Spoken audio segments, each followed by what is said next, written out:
नमस्कार दोस्तों, स्वागत है आपका द ग्राउंड रिपोर्ट में। मैं हूं समीर आत्मज मिश्र। भारत और पाकिस्तान के बीच सीमा पर जिस तरह का तनाव बना हुआ है और लगातार एक दूसरे की तरफ से गोलाबारी की जा रही है, पाकिस्तान की ओर से यहां नागरिकों को, धार्मिक स्थलों को निशाना बनाया जा रहा है और फिर जवाबी कार्रवाई में भारत को भी उन लॉन्चिंग पैड्स पर हमला करना पड़ रहा है, उन जगहों पर हमला करना पड़ रहा है जहां से इन घटनाओं को अंजाम दिया जा रहा है।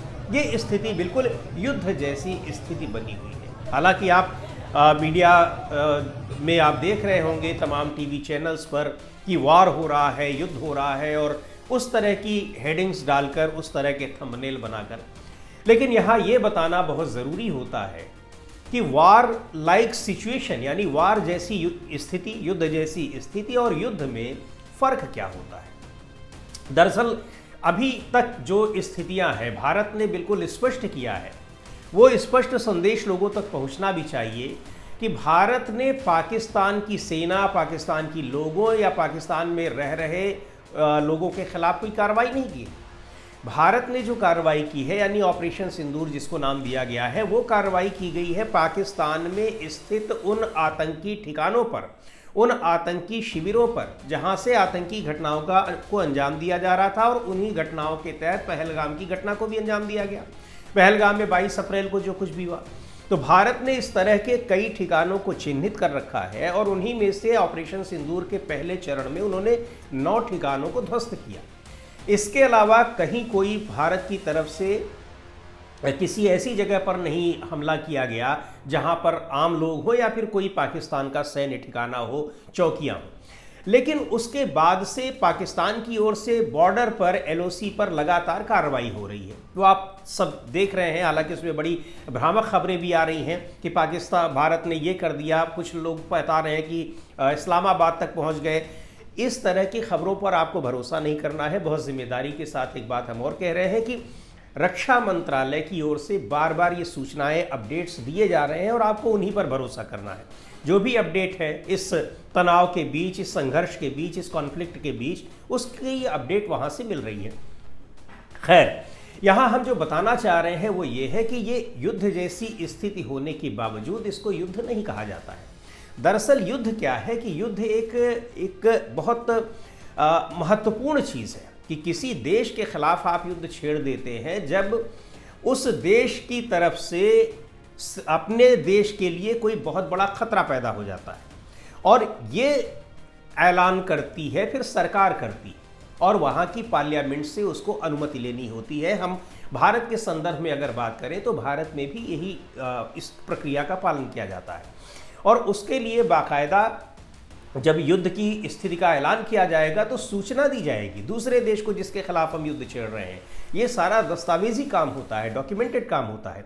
अंतर्राष्ट्रीय समुदाय को भी सूचना दी जाती है, यूनाइटेड नेशंस को भी सूचना दी जाती है। यानी जब युद्ध की घोषणा होगी तो उसकी खबर बाकायदा सबको दी जाती है। अभी भारत और पाकिस्तान के बीच जो चल रहा है वो युद्ध नहीं है और भारत पाकिस्तान के खिलाफ कोई कार्रवाई कर भी नहीं रहा है। ये जितनी कार्रवाइयाँ हैं वो पाकिस्तान में आतंकी ठिकानों के खिलाफ की जा रही हैं और पाकिस्तान की ओर से जो यहाँ पर गोलाबारी की जा रही है उसका जवाब दिया जा रहा है।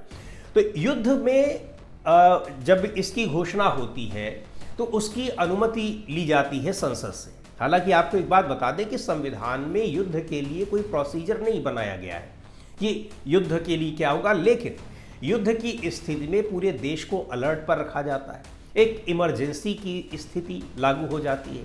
आपको पता है कि भारत के संविधान में आर्टिकल 352 से लेकर 360 तक आपात प्रावधानों का उल्लेख किया गया है, जिनमें 352 का आपातकाल जो होता है बहुत चर्चा में भी रहा।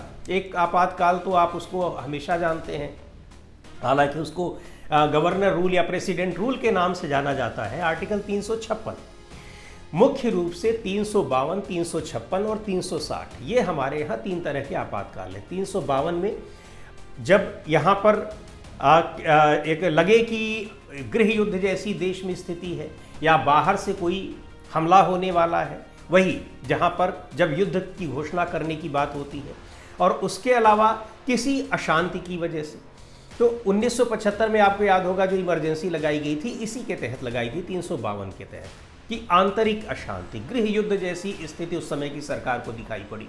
यहाँ पर जो आंदोलन चल रहे थे, जेपी आंदोलन वगैरह और बहुत सारी चीज़ें, और या फिर बाह्य आक्रमण की स्थिति में, बाहर से कोई आक्रमण हो रहा है या बाहर से खतरा है तो देश में आपात स्थिति लगा दी जाती है, बहुत सारी लोगों के अधिकारों को सस्पेंड कर दिया जाता है और सरकार उसमें कुछ कड़े कदम उठाती है, तो जाहिर सी बात है कि उसमें आम जनता को उस तरह के अधिकारों का उपभोग करने को नहीं मिलता है जो सामान्य स्थिति में मिल रहा है। इसलिए उसका प्रावधान किया गया है कि अगर बहुत से अधिकारों को सस्पेंड करना है तो वो आपात स्थिति में ही हो सकता है। हालांकि आपात स्थिति में भी कई मौलिक प्रावधान ऐसे हैं जिनको सस्पेंड नहीं किया जा सकता, ये चर्चा हम कभी बाद में करेंगे, लेकिन अभी जो ज़रूरी चीज़ है वो हम आपको बता रहे हैं युद्ध के बारे में। तो इसकी जब घोषणा की जाएगी तो आर्टिकल 352 के तहत पूरे देश में या देश के कुछ हिस्सों में, इलाकों में जहां सरकार को लगेगा ज़रूरी होगा, वहां उसकी घोषणा, उसको लागू किया जाएगा। अच्छा, अब आर्टिकल बता ही रहे, ये आपात प्रावधान आपको बता ही रहे हैं, तो ये भी बता दें कि एक तो 352 के तहत होता है, दूसरा 356 के तहत कि किसी राज्य में लगाया जाता है कि अगर किसी राज्य की संवैधानिक व्यवस्था वहाँ पर या वहाँ पर लॉ एंड ऑर्डर विफल हो चुका है, जिसको हम लोग आमतौर पर राष्ट्रपति शासन के नाम से जानते हैं। और एक होता है कि 360 आर्टिकल, जिसको वित्तीय आपात कहते हैं, फाइनेंशियल इमरजेंसी कहते हैं। वो स्थिति तब आती है जब देश की अर्थव्यवस्था बहुत कमज़ोर हो जाए, सरकार को बड़े कठोर कदम उठाने होंगे, बहुत सारे संवैधानिक प्रावधानों का उसमें अतिक्रमण करना होगा। ये उस स्थिति में लगता है बड़ी एक रेयर स्थिति होती है। और आपको ये बता दें कि आज तक भारत में कभी भी आर्टिकल 360 के तहत वित्तीय आपातकाल नहीं लगा है। खैर, अब लौटते हैं एक बार फिर हम 352 पर। तो पहली बात ये कि अगर युद्ध की घोषणा की जाती है तो इसकी जानकारी दी जाएगी और संसद से इसकी अनुमति ली जाएगी या संसद में इस पर चर्चा की जाएगी, और संसद में सारे सत्ता पक्ष और विपक्षी दल के लोग इस पर अपनी जब स्वीकृति देंगे तो फिर युद्ध की घोषणा की जानकारी दी जाएगी। जानकारी कौन देगा ये आपको पता ही है कि यहाँ के फैसले सारे कौन लेती है, कैबिनेट लेती है, यानी सरकार लेती है, और उस कैबिनेट के फैसले को संसद से मंजूरी ली जाएगी और आखिर में वो सिग्नेचर होता है राष्ट्रपति का, जिसके बाद ये घोषणा की जाती है कि अब हमने फला देश के खिलाफ युद्ध का ऐलान कर दिया है। अब ये पूरी दुनिया को फिर ये बात पता चलती है, उनको जानकारी दी जाती है। फिर युद्ध के बहुत सारे नियम होते हैं, उनका पालन करना होता है, उन्हीं में अंतर्राष्ट्रीय समुदाय भी इन्वॉल्व होता है, उनको भी पता, ये जानकारी दी जाती है कि क्या उन युद्ध के नियमों का पालन किया जा रहा है कि नहीं किया जा रहा है किसी भी पक्ष की ओर से, और नहीं किया जा रहा है तो उसके खिलाफ ICJ, international court of justice है, उसमें युद्ध अपराध के मामले में मुकदमा चलाया जाता है, जैसा रूस और इसराइल के खिलाफ चल रहा है। तो ये सारी चीज़ें तब लागू होती हैं जब युद्ध की घोषणा होती है, और युद्ध की घोषणा का बाकायदा एक तरीका है, प्रोसीजर। अभी की स्थिति में कोई युद्ध जैसी स्थिति जरूर दिखाई पड़ रही है, युद्ध जैसी स्थिति, लेकिन युद्ध नहीं हो रहा है। और इसमें क्या है कि ये हम अपने उन अधिकारों का उपभोग कर रहे हैं जो हमको एक नेचुरल जस्टिस के तहत मिला है कि हमारे ऊपर हम अपनी रक्षा का अधिकार है, हमारे तरफ, हमारे लोगों के ऊपर कोई अगर हमला कर रहा है तो हम उसका जवाब दे रहे हैं, ठीक है। हाँ, यही हमला अगर कहीं ज़्यादा हो जाता है या फिर दूसरा पक्ष कोई अटैक की घोषणा कर देता है तब तो हम भी युद्ध की घोषणा करेंगे, या वो हमला इतना ज़्यादा हो जाता है कि हमको उसके खिलाफ युद्ध छेड़ना है। फिर युद्ध छेड़ने में उसके वहाँ भी ध्यान रखा जाता है कि आम लोगों को निशाना न बनाया जाए, ज़रूरी सेवाओं को निशाना न बनाया जाए, और लड़ाई लड़ी जाती है सेनाओं के बीच में, ठीक है। तो ये स्थिति है। युद्ध की घोषणा एक बहुत ही जिम्मेदारी की बात होती है, और भारत एक जिम्मेदार देश है, तो बहुत ही विकट स्थिति में युद्ध की घोषणा की जाएगी। ये छोटे मोटे आतंकी हमले हो रहे हैं तो उनका मुकाबला करने के लिए सीधे सेना ने कुछ कार्रवाइयाँ की, जो जिस तरह से ऑपरेशन सिंदूर में किया गया, और उस तरह से उनके उन जगहों को और उनके जो शिविर हैं, कैंप्स चल रहे हैं, उनको नस्तनाबूद कर दिया गया, ध्वस्त कर दिया गया। लेकिन पाकिस्तान की सेना जब उसमें इन्वॉल्व हो रही है, नागरिकों पर हमले कर रही है, तो ये कुछ उसी तरह की स्थितियां बन रही हैं जिनमें युद्ध की घोषणा की जाती है। लेकिन फिर से आपको बताएं कि अभी युद्ध की घोषणा नहीं की गई है। अब यहाँ ये जानना भी ज़रूरी है कि भारत और पाकिस्तान के साथ और चीन के साथ लड़ाइयाँ हुई, क्या उसमें युद्ध की घोषणा की गई थी? तो ये बड़ा दिलचस्प तथ्य है कि 1971 के युद्ध के अलावा किसी भी युद्ध में औपचारिक रूप से युद्ध की घोषणा नहीं की गई थी। अनुमति, उनका संसद में उस पर चर्चा हुई, अनुमोदन भी लिया गया। 4 5 बार युद्ध हो चुके हैं। 1947-48 में देश की आज़ादी के बाद ही जिस तरह से पाकिस्तान की सेना कश्मीर में आ गई थी, आपको पता है, तो उसमें उनको हटाया गया वहाँ से, लेकिन वहाँ भी युद्ध की घोषणा नहीं ली गई थी और आदेश दिया गया था सेना को। संसद में उसकी चर्चा हो रही है। उसके बाद 1962 में भारत और पाकिस्तान चीन के बीच युद्ध हो रहा है। 65 में भारत और पाकिस्तान के बीच युद्ध हो रहा है। लेकिन 1971 में जब बांग्लादेश अलग हुआ है, तब बाकायदा भारत ने पाकिस्तान के खिलाफ युद्ध की घोषणा की थी, क्योंकि उसके ऊपर आक्रमण जैसी स्थितियाँ, युद्ध जैसी स्थितियाँ पाकिस्तान की तरफ से बन रही थी। वो ज़रूरी था, तो वहाँ पर अनुमति ली गई और उसके बाद पाकिस्तान पर अटैक किया गया, वहाँ हमला किया गया। 1999 में कारगिल का भी जो युद्ध हुआ था, तो उसमें भी युद्ध की औपचारिक घोषणा नहीं हुई थी। तो ये बहुत ही महत्वपूर्ण तथ्य है कि युद्ध की औपचारिक घोषणा कब की जा रही है और नहीं की जा रही है, तो वो युद्ध जैसी स्थितियाँ होती हैं। आमतौर पर चूंकि वो लड़ाई हो रही है तो लगता है कि हाँ ये बैटल है, वॉर हो रहा है दोनों के बीच, लेकिन ऐसा है नहीं।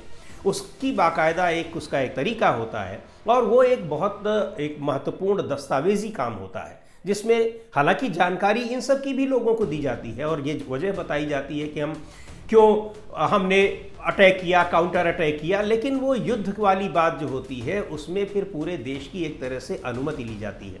क्योंकि यहाँ पर क्या है, देश का हर फैसला ये आम लोगों के, आम जनता से, we the people of India यानी भारत के लोगों से सलाह लेकर के ही होता है। तो युद्ध का भी फैसला होगा तो सलाह लेकर होगा, और आम लोगों की सलाह के लिए सारा तुरंत ही उसके लिए इलेक्शन तो होगा नहीं, इसीलिए संसद होती है। तो संसद की मंजूरी ली जाती है। एक देश के अपने लिए भी, उसकी लोकतांत्रिक प्रक्रिया के लिए भी ये एक जिम्मेदारी का काम है, और दुनिया भर में आप एक जिम्मेदार देश के तौर पर आपको एक अहमियत दी गई है, उसके लिए भी ये ज़रूरी होता है। तो ये युद्ध की स्थिति की घोषणा का मतलब ये है। अभी तक जो हो रहा है वो भारत अपनी आत्मरक्षा में कदम उठा रहा है, क्योंकि पाकिस्तान की सेना की ओर से यहाँ पर लगातार आम लोगों पर हमले किए जा रहे हैं। तो मुझे लगा ये जानकारी देनी ज़रूरी है, आप तक मैं पहुँचा रहा हूँ। इसमें कुछ आप भी अगर जोड़ना चाहें तो कमेंट बॉक्स में आकर बिल्कुल जोड़ सकते हैं, बता सकते हैं, कुछ अतिरिक्त जानकारी भी दें, ताकि ये वीडियो जो लोग भी देखें उनको भी पता चले बहुत सारी बातों का, बहुत सारे जो भ्रामक चीज़ें चल रही हैं मीडिया में और जगहों पर भी, और जिसके लिए आपको पता ही है कि पीआईबी, रक्षा मंत्रालय बार बार आगाह कर रहा है, गाइडलाइंस जारी कर रहा है, लोगों को कह रहा है कि आप फेक न्यूज़ में, भ्रामक खबरों में ना फंसिए। तो उन सब चीज़ों के लिए ये ज़रूरी है। तो कमेंट बॉक्स में आकर आप भी अपनी बातें शेयर करिए, और जो लोग भी इसको देखें उन तक अपनी बातों को भी आप पहुँचाइए। बहुत बहुत शुक्रिया। अगले वीडियो में फिर लाएंगे, किसी मुद्दे पर बात करेंगे और किसी ज़रूरी तथ्य पर बात करेंगे। फिलहाल इस वीडियो को यहीं रोकते हैं। द ग्राउंड रिपोर्ट के यूट्यूब चैनल को आपने अब तक सब्सक्राइब न किया हो तो ज़रूर कर लें। हमारे वीडियोस को लाइक करें, शेयर करें और अपने सुझाव भी दें, ताकि हम इसको और बेहतर बना सकें।